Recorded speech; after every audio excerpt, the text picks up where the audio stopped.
Okay, so if you remember, we set up the div called thumb to hold our thumbnail image. So I'm going to target .thumb, which is inside of .holder. So that's our width. I'm going to set to 140 pixels. I'm going to set the height to 120 pixels. And if you press refresh or click inside design view, you'll see that the div tag expands to fit those dimensions. Now all we need to do is nudge it into place, and we'll do that with some margins. So I'm going to set a margin of top, margin dash top, and I'm going to set that to 29 pixels to push away from the holder div. So that's 29 pixels push from the top, and we're going to set a margin left of 43 pixels. So it's going to push away on the left hand side of the holder div 43 pixels. Okay, this isn't necessary, we don't need to do this, but I'm going to put it in anyway. It's a margin dash right attribute, and I'm going to set that to 42 pixels, just so you can see how Dreamweaver simulates the margins there, so we can know it's nice and snugly fitting inside that area, the left and the right and the top. Okay, that's fantastic. Okay, now I left a slight gap on the left and the bottom of that div, so that when we insert the thumbnail image, there's going to be a slight, you can see the slight inset background, the grey background there, just to give it a look like it's slightly inset into that Polaroid.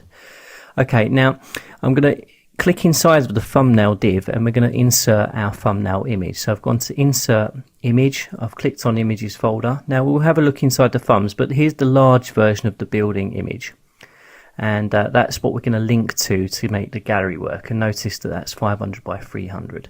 Now I'm going to go inside the thumbnail folder, I'm going to click on that building image, which is 140 by 120, and click OK. And I'm going to set some alternative text there for accessibility. I'll click building thumb and press OK, and that will now insert the image into the center of that Polaroid. Okay, so now we've inserted the image, let's have a look inside of Firefox. So I'm going to preview that in the browser now, and we can see that it doesn't appear inside the browser the way it should do, or the way we have set it inside of design view. Okay, well, we need to set that right, so I'm going to go into CSS now. We're going to target the holder, the div that is encompassing that thumbnail image, and we're going to put a float attribute. So we're going to float it to the left, and that will reset the margins that we've set for the thumbnail, and it will push it away from the holder class correctly. So we can type in float colon left and semicolon, and preview that again in the browser, and there we go, it appears just how we want it to be now. Okay, now once you float any element, if you want any elements to continue afterwards, you're going to have to contain that float. So we're going to set a clear float attribute now, and I'm going to type in br class equals, so it's a break class, and I'm going to call it clear float. And we're going to go into CSS, and we're going to set the property for that. And what we're going to do is set it to clear both. Okay, so we set the float left property to the holder class div. So it's really only going to affect the gallery div and also the wrapper div. So if we set a clear float property, which I have done now, I'm going to set it to clear both, and then when you press refresh in design view or click inside design view, you're going to see that it expands to contain that float. So it's expanded past the holder div, and it's making sure that the wrapper div and the gallery div do not collapse. So essentially what that's done is reset us to the place where we was before we floated anything. Okay, so we need to put in a title. So we're going to put a title in just there, and we're going to go inside of our CSS document now, and we're going to set a class for the title. And what we're going to do is set a width and a height attribute. So I'm going to type in width colon, and I'm going to set it to 140 pixels, which is the same width as the image. Okay, so I'm going to set the height to 40 pixels, which I think we can fit into that space. And I'll click refresh, and you'll see that the div appears there with 140 pixels of width and 40 pixels of height.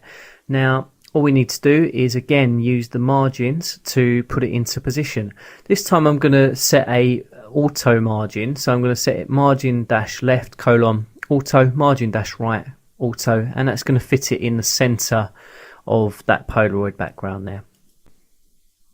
Okay, I'm also going to set a margin top attribute. I want to push it away from that thumbnail div a little bit. So I'm going to set it margin dash top colon 15 pixels and a semicolon on the end. So I'm going to push that away, press refresh, and you'll see that it pushes slightly away by 15 pixels from the top of the thumbnail div. Okay, so it's time to put in a title, a description for the thumbnail image. So we'll go back into the source code. And we're going to go inside of the class title, the div tag, and we're going to put in an h3 title tag. So I'm going to put in an opening h3 tag, I'm going to put a closing h3 tag, and in the center I'm going to type a tall building with a large balcony, just something to populate the area. And then I'm going to press refresh. And when we do, you'll see that it doesn't quite fit in the area, it's too large, and it's pushing down slightly, and that's because there's default margins set for the h3 title tag and any title tag for that matter. So we'll go inside of the CSS and we'll create a new selector called .title h3, and I'm going to set the margins to 0, and that will take all of the margin out. So when I press refresh, you'll see that it drops into position there. Okay, so let's change the font family too. So I'm going to type in font-family, and I'm going to set the font family to comic, and we're also going to set a font size while we're here.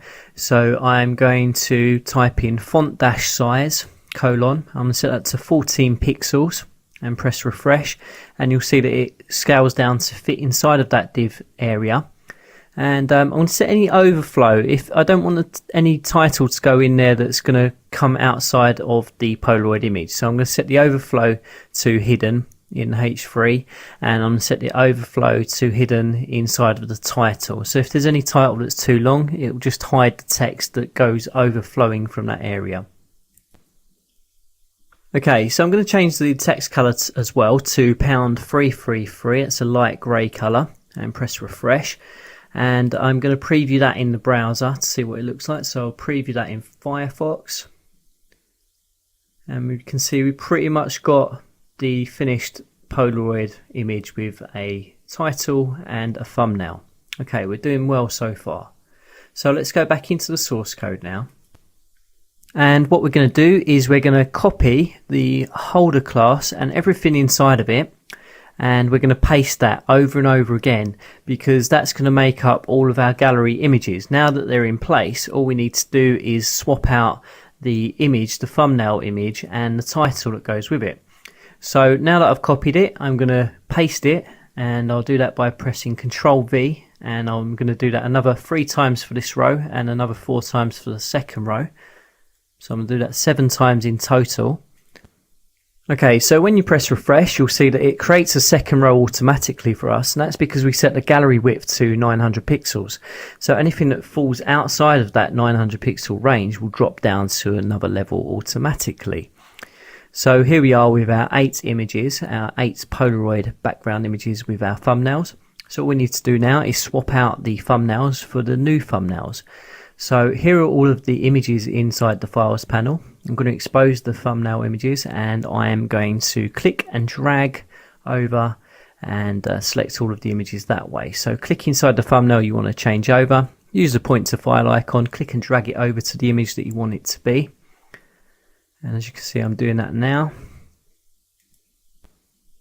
And one of the benefits of having Dreamweaver is the point to file icon. It's a wonder time saving device. You can use it to click and change out the source file of the image, which I'm doing right now, or you can highlight some text and use the point to file icon to link to another HTML document within your local source files.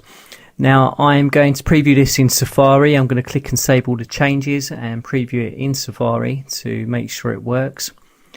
And as we can see, it's well set out. We've got our background Polaroid images, we've got our thumbnail images and our title text in place, and any overflow of that title text will be hidden. That's fantastic. And what I'm going to do is pause the video, and I'm going to change out all of the titles and make sure that they're relevant to the thumbnail images.